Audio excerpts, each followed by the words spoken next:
Welcome back. Tonight's story doesn't start in the dead of night or deep in the woods. It begins with a desperate call for help. A family torn apart by forces they couldn't see, and a house that became a battleground for something ancient and unholy. This isn't just a haunting. It's not just a possession. It's a war for the soul of a child. This is the story of the haunting of Black Hollow. Inca. And if you think evil only lives in nightmares, you're about to find out otherwise. My name is Alexander Finch, and I'm a paranormal investigator. I've been called to countless sites, from abandoned hospitals to haunted mansions, but nothing could prepare me for what awaited me in Black Hollow. It all started when a desperate phone call came through. A family in a town so small it wasn't even on most maps had been suffering from something unnatural. They described strange noises, shadows moving in the corners of their vision, and most horrifyingly, their daughter Lily acting strangely. They feared the worst, a demonic possession. Black Hollow was located deep in the Appalachian foothills, miles away from any major city. The family, the Harrows, had lived there for generations, but they seemed more isolated than ever, especially after the strange happenings began. I met with local law enforcement before heading to the house. They had already investigated but found nothing, as usual. I had a feeling this case would be different. Driving along the narrow dirt roads, I passed forests so thick that sunlight barely touched the ground. The air felt heavier here, thick with history. I couldn't shake the feeling that the land was hiding something ancient. When I arrived at the Harrow family home, it was a modest two-story farmhouse. The house looked old, weathered by time, but there was an oppressive energy around it, a sense of dread that washed over me. I was greeted by Margaret Harrow, the mother, whose face was drawn and pale. She led me into the living room where her husband Thomas sat silently.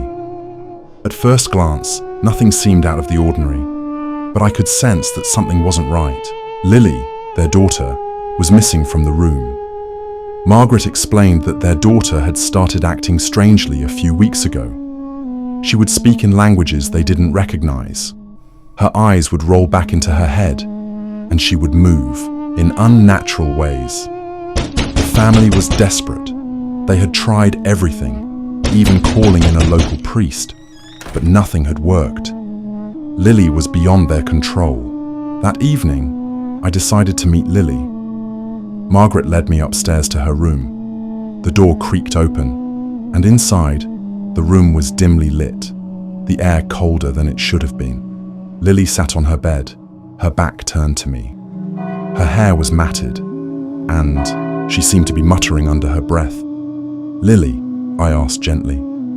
She turned her head, and for a brief moment, I thought I saw a flicker of recognition in her eyes.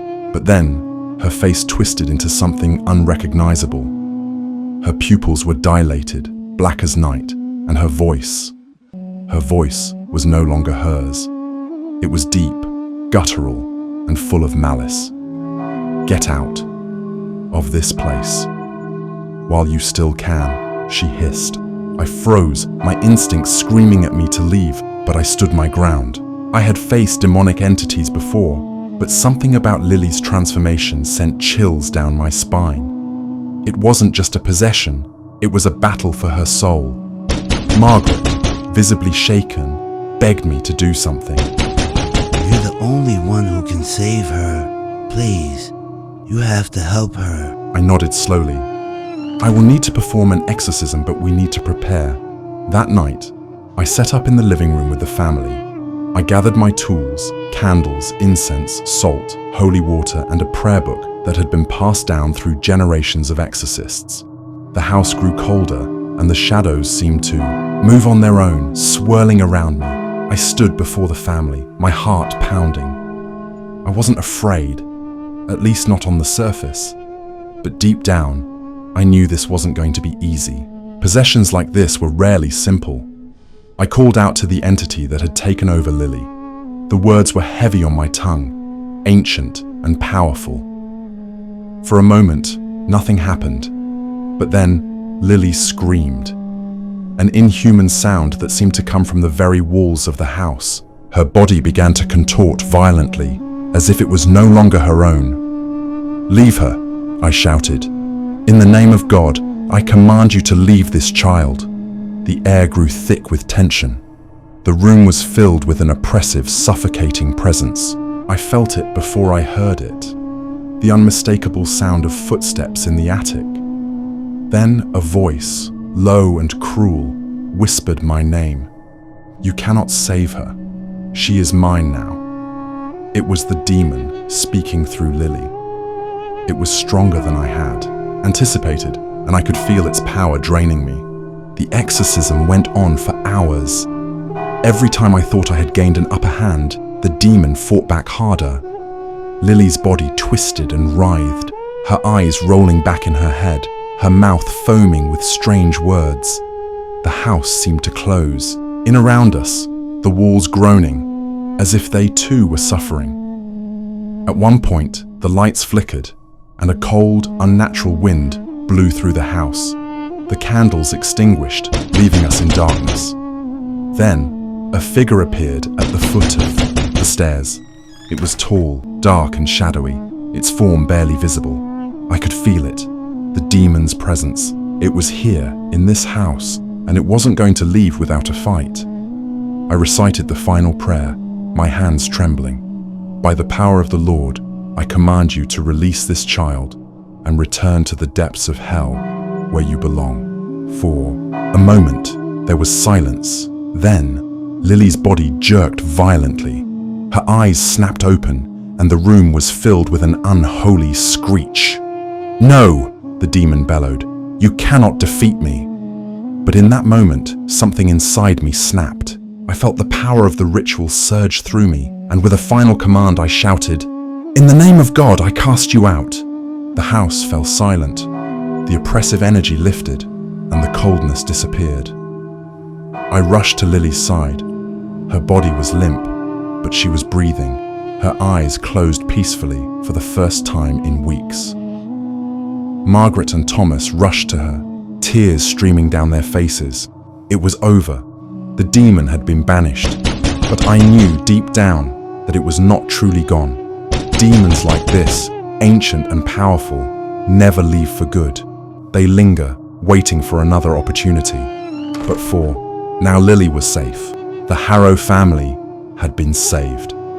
As I packed up my equipment and prepared to leave, I felt a lingering presence, an eerie sensation that followed me out of the house. The shadows seemed to move, as though something or someone was watching, but I didn't look back. I couldn't. I had done what I came to do, and now I would leave Black Hollow behind. But I knew one thing for sure. I would never forget the evil that had taken root in that place, and I would never forget the girl who had been caught in its grip. Years later, I still think about Black Hollow, about the Harrows, and about Lily. Sometimes, I wonder if they truly got away. The world is full of things that can't be explained, and I've seen more than my share of dark, unnatural forces. But there's always a question that lingers in my mind. What happens to the souls the demons leave behind?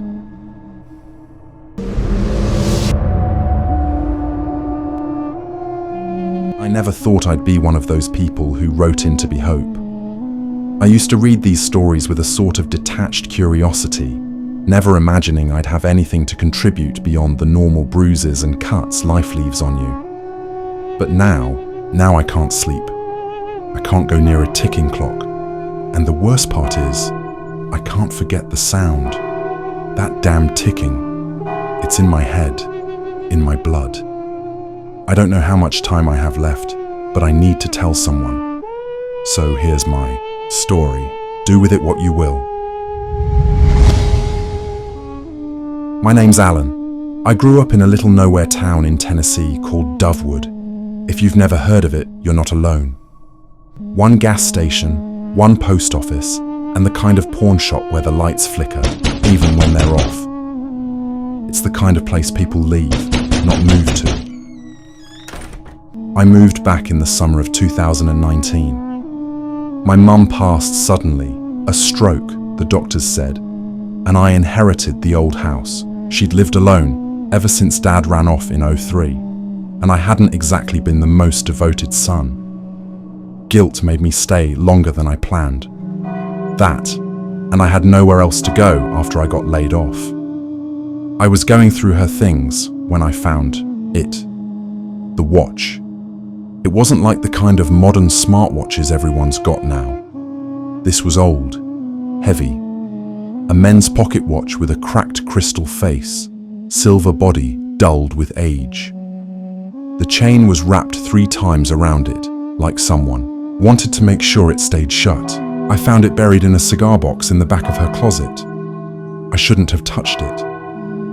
The box had a little scrap of yellowed paper in it, in my mother's handwriting. Do not open. Do not wind. Do not wear. At first, I thought it was a joke. Maybe she picked it up at an estate sale. She had weird tastes. Old radios, Victorian dolls, taxidermy birds. I laughed, pocketed the thing, and moved on. That night, the ticking started. I didn't notice the ticking right away. It was subtle at first, just a faint rhythmic sound somewhere in the background noise of the house. I thought it was the pipes settling, or maybe the old wall clock in the kitchen. I hadn't taken the batteries out yet. But the next morning, when I went downstairs, I realized the wall clock wasn't ticking. It hadn't moved at all since Mum passed. The batteries were corroded. The ticking kept going anyway. I checked every room, every drawer, every clock I could find. Nothing matched the sound. It was always there, behind the silence, like a heartbeat that didn't belong to me. That's when I remembered the watch. It was still in my jeans pocket from the night before. I pulled it out and listened. The ticking wasn't loud, but it was definitely coming from the watch, which was impossible. I hadn't wound it. The crown was stuck and rusted in place. That should have been my first clue something was wrong, but I was tired, grieving, and rational explanations were easier to hold onto than the creeping dread building in my chest. I left it on the kitchen table and went out to the shed to dig through Mum's old tools. I figured I could sell some of it. Lord knows I needed the money, and maybe the watch too. Someone out there liked antiques, right? That night, I heard it again, the ticking. Only now it was louder, closer. I got up around 2 a.m., convinced I'd left the watch on the counter. Maybe the sound bounced off the walls differently at night, but when I got to the kitchen, the table was empty. I searched everywhere, cabinets, drawers, under the fridge. The watch was gone. I finally found it in the hallway, lying right outside my bedroom door. That's when I started to feel watched. There wasn't anyone in the house, but I kept catching movement out of the corner of my eye. A shadow that ducked just as I turned my head. The hairs on my arms stood up like static, and my breath fogged the air, even though it was warm. Outside, my dog, Max, my only real companion, started growling at empty corners of the room. I tried to get rid of it the next day. Took it to Old Man Lester's pawn down near the gas station. He gave it one look and told me to get it the hell out of his store. You ain't supposed to have that, he said. Where'd you find it? I told him the truth. My mum's closet. He looked sick. She was supposed to burn it. We told her to burn it. That hit me hard. Who's we? But Lester just backed away like I'd pulled a snake out of my pocket. He wouldn't touch it. Wouldn't even let me leave it on the counter. Said if I left it there, he'd burn the whole place down just to be sure it didn't stay. I asked him what it was. He didn't answer me directly, just said, "It's not broken, it's just not alive the way we are." That night, I didn't sleep. The ticking didn't come from one direction anymore. It echoed from everywhere. Floorboards, walls, my skull. Then, the dream started. Every night, I'd find myself standing in a long, narrow hallway. No doors, no windows, just me, and a clock at the far end, too far to ever reach. and something was behind me, walking. Slowly, always one tick behind. I started, locking the watch in the garage, then in the trunk of my car. Then I buried it under the oak tree in the backyard. Each time, by the next morning, it was back in the house. One night, I woke up with it in my hand, still ticking, still warm, like it had never been gone. I think that was the night I realized I couldn't run from it anymore. The watch had chosen me, and I was starting to hear voices. After that night, the voices never really stopped. They whispered just beneath the ticking, like static woven into the beat of the second hand. Not loud enough to understand, but constant. Murmurs that pressed against the inside of my skull, like someone telling secrets in a language I almost knew. And sometimes, I swear I heard my mother's voice among them. I didn't leave the house much after that. Couldn't. I was afraid of what the watch would do if I went too far. It wasn't just the dreams anymore. It wasn't just sounds. It was events, things happening around me. One morning, I woke up to find every mirror in the house shattered from the inside. Spiderweb cracks spread outward, as if something had climbed through. And in the reflection of one sliver that hadn't fallen yet, I didn't see myself. I saw someone taller, thinner, wearing a black suit, no face, just a void, like a silhouette drawn in ash. I blinked, and the mirror was empty again, but the ticking grew louder. I tried calling someone, anyone. No one picked up. My phone would ring once, then cut to static. Even the landline. Something Mum had stubbornly kept all these years gave me nothing but that same ticking when I held it to my ear. I knew I had to do something. I thought maybe if I could destroy the watch, I could end it. I took it into the woods behind the property with a hammer and a can of lighter fluid. I smashed it again and again, crushed the glass, dented the metal, bent the hands out of place. Then I lit it on fire and watched it burn until the silver casing bubbled and cracked. When I went back inside, it was sitting on the kitchen table again. Good as new. Still ticking. That's when I stopped pretending this was just some haunted trinket. It wasn't haunted. It was alive. And it wasn't just in my house anymore. It was in me. I'd find myself losing time. Hours would go missing. I'd look up and the sun would be down, my hands stained with dirt I couldn't explain. My dreams bled into reality. I'd wake up with bloody fingernails and a taste of soil in my mouth. Something was changing me. The final straw came when Max vanished. I let him out one morning. He never came back. I searched the woods for hours, called his name. I found his collar eventually, sitting neatly on the porch like someone had placed it there. The watch ticked louder than ever. The next morning, I woke up, and the collar was gone. In its place, a strand of fur caught in the chain of the watch. I started to remember things I shouldn't have known. Names that tasted like iron. Symbols that flickered behind my eyelids. I don't even know if they were memories, or something the watch wanted me to remember. I stopped eating. I stopped sleeping. I sat in that old armchair in my mother's living room and stared at the watch. And the longer I stared, the more I understood. It wasn't counting seconds. It was feeding. I think I understand now. Or enough to warn you at least. The watch was never meant to tell time. It was made to hold it, trap it. Like a parasite latching onto a host, it attaches itself to someone and begins to consume them. Minute by minute, memory by memory, until there's nothing left but a shell. A keeper. My mother knew. She must have. That's why she left it buried and wrapped in warnings. I think she wore it once. That's how it found her. But she managed to lock it away, and I let it out. I don't know if she killed someone to satisfy it, or if she fed it her own soul to keep it quiet. But I know it left her alone for years, until she died. And it chose Me next. Every keeper feeds the watch, until the hour comes. When the last tick falls, it claims you. Your time becomes its time, and it moves on to the next. That's why I'm writing this, before it's too late, before I vanish like Max, like my mother, like all the names I keep seeing scratched in the back of the closet in faded red ink. I don't think I have much time left.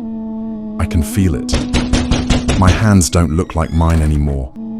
The veins tick beneath, the skin pulsing like gears. But I have a plan.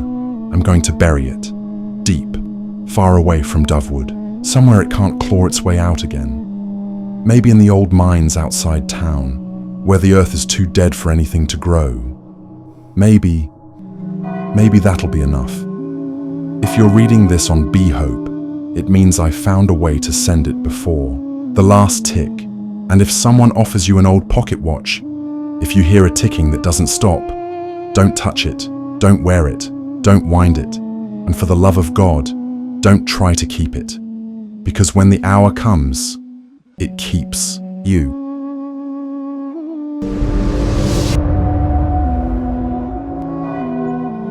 Tonight, I have a story for those who think the woods are peaceful, who believe nature holds no secrets. This one comes from a listener in Oregon who asked to stay anonymous. He titled it, "The Trail That Doesn't Exist." And trust me, by the end of this, you might never go camping again.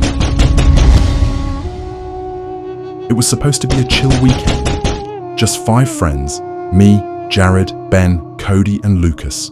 A couple of tents, some beers, and the wilderness. The plan was simple.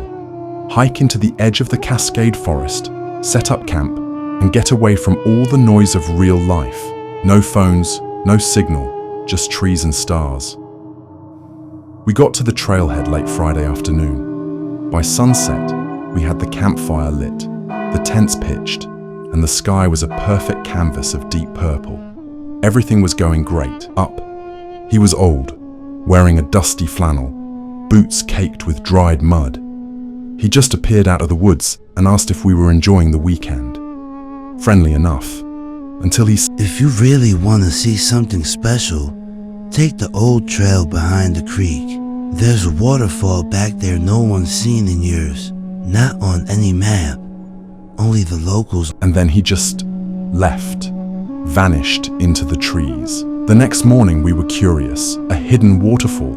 Who wouldn't be interested? We crossed the creek and found it. A narrow, overgrown trail, almost hidden. No signs, just a path carved through tall grass and twisted trees. As soon as we entered, it felt the air was heavier, the trees denser. The usual forest sounds, birds, insects, wind, were just gone. We walked for maybe an hour, maybe 2. Time got weird. Then it started. First, we noticed the path looping. We'd passed the same fallen log, the same broken stump. We marked it just to be sure. And yes, we were going in circles. Then the sun started setting. Way too fast. That's when we heard the footsteps. Not animals, not hikers. Heavy, slow footsteps, circling us just beyond the tree line. We called out. No response. The air grew freezing cold. And then, the whispering started. Voices, so faint we couldn't tell if they were real. Saying our names, telling us to come deeper. One of us, Jared, broke, said he saw someone watching us from the trees. Tall, too tall, black eyes. We didn't believe him until we all saw it. A figure, standing perfectly still in the distance, watching. And then it smiled. We ran. No path, just sprinting through brush and branches. But the woods didn't want to let us go. Trees seemed to move. The trail vanished completely. By some miracle, we burst out near the original campsite. Only 4 of us. Jared was gone. We called search and rescue. They looked for days, found nothing. No footprints, no sign he ever existed. And the old man who told us about the trail, locals said, no one lived nearby. No one old enough to fit that description. When we went back to look for the trail behind the creek, it wasn't there, like it never was.